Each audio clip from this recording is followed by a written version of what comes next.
Film ini menceritakan kisah seorang wanita berusia 50 tahunan menjalani hubungan gelap dengan seorang pria muda yang akan ketemuan di sebuah hotel. Ya, mereka bermain di belakang pasangan mereka masing-masing. Tapi yang terjadi malah makin rumit dan membagongkan hingga terjadi sesuatu. Ya, film dengan judul An Affair to Die For yang dirilis pada tahun 2019 yang lalu akan menceritakan kisahnya. Wanita ini bernama Holly, seorang wanita karir yang katanya akan ketemuan sama seorang rekan bisnis di sebuah hotel. Holly sudah berkeluarga dan kala itu suaminya yang bernama Russell menelponnya sambil mendoakan semoga bisnisnya lancar. Sampai di hotel itu, Holly diantarkan ke kamarnya oleh petugas hotel bernama Dave. Holly mendapatkan kamar VIP atau yang paling bagus. Dia juga menemukan amplop berisi kertas yang tulisannya mengarahkan Holly untuk mandi dulu, lalu menggunakan borgol pada tangannya di atas kasur. Apa yang dilakukannya? Ini bisnis macam apa? Ya, jadi ternyata Holly kesana bukan karena urusan bisnis, melainkan ketemuan sama selingkuhannya dan ingin permantapan. Mata udah ditutup, lalu Holly mulai diacak-acak. Tapi lama-lama Holly merasakan kekerasan dan itu membuat dirinya jadi kesal dan marah.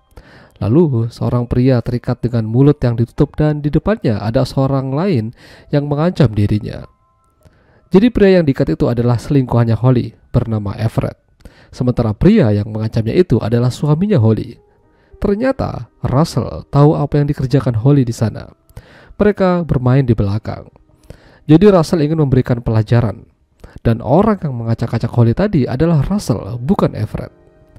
Russell melakukan ini karena dia ingin memberikan pelajaran pada mereka. Russell ingin menguji mereka dan tidak boleh ada yang keluar dari hotel. Jika tidak, nyawa istri Everett akan terancam. Setelah membuka ikatan Holly, Everett dimaki-maki olehnya. Kenapa dia berbuat kasar? Everett tidak boleh jujur kalau itu adalah perbuatan Russell. Jadi mau tidak mau dia harus bersandiwara sesuai perintah Russell.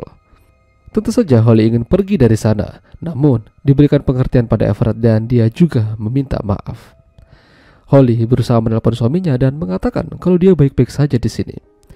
Sebagai permintaan maaf, Everett ingin memijat Holly secara polosan. Namun, baru sebentar dia merasa risih akibat kejadian tadi. Everett dan Holly lalu bersantai sejenak. Holly masuk ke kamar, sementara Everett mencoba keluar dari kamar namun dia di SMS oleh Russell. Jika dia berani keluar, istrinya akan lenyap.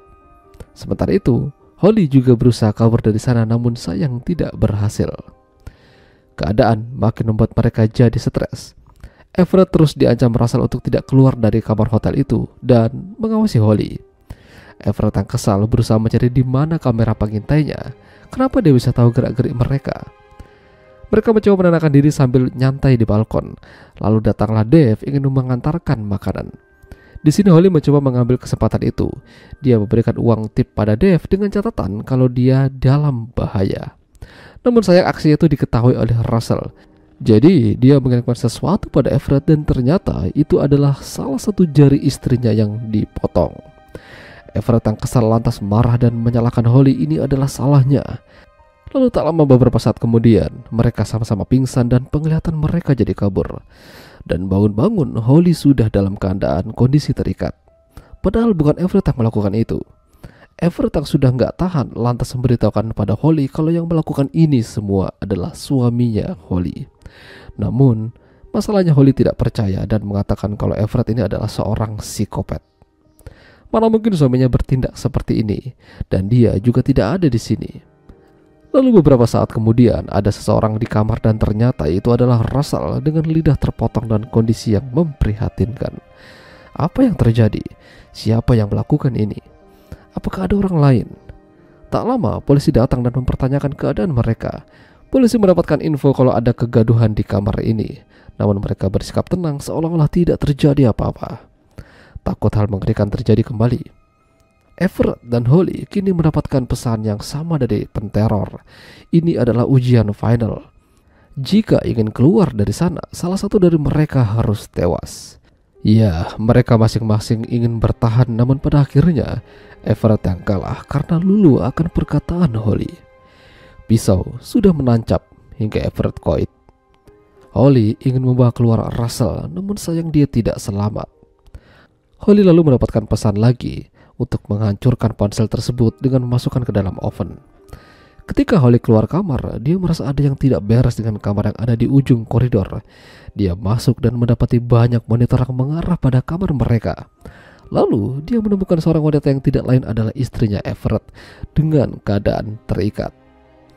Holly berencana membawanya keluar dari sana. Namun ketika dia melihat rekaman CCTV, ternyata dia bersama Russell.